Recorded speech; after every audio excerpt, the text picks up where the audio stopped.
tinatawag sa amin is Poso Bisol. Kakaibang ano guys, kakaibang ano siya na gulay sa bundok. Ito yan siya guys. And then Poso Bisol. Pwede ito sa halo sa ano guys, sa ginataang gabi. Ayan. Ito yung kakaibang ano gulay sa amin po sa bukid. Ayan, and then pwede nito makain guys. Yung ano niya, yung bisol niya is masarap talaga to, si sausaw sa suka. Then ito, pwede siyang ano ihalo sa ginataang gabi guys. So ayan, ito yung kakaibang gulay sa amin sa bukid. So ayan, Phil Kuloy, ni hao ma. So ayan guys, Phil Kuloy, kwadagyu. Mabaya pa sa bisol sa nido, and then para ihalo dito sa pako. Pa sa bisol. And then po sa bisol. Mabang sa biso. OMG! Ayan, so ayan guys. Ito yung tinatawag sa amin is Poso Bisol. Kakaibang ano guys. Kakaibang ano siya na gulay sa bundok. Ito yan siya guys. And then Poso Bisol. Pwede ito sa halo sa ano guys, sa ginataang gabi. Ayan.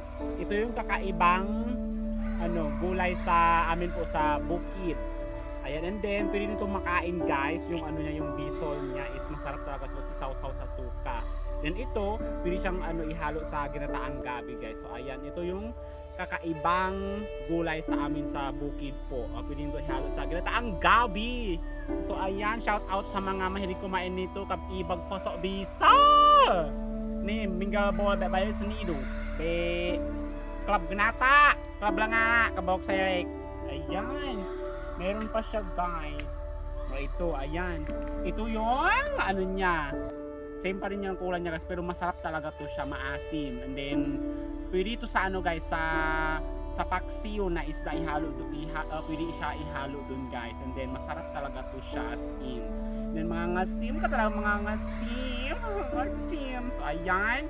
Sa mga hindi po naka-experience nito guys, pwede din po kayong ma-PM sa akin para ipatikim ko sa inyo ito ihalo sa ginataang gulay. So masarap talaga ito siya guys. I recommend 100% ito guys, masarap to siya. And then hindi to siya nakakahilo guys. I make sure na masarap talaga to siya.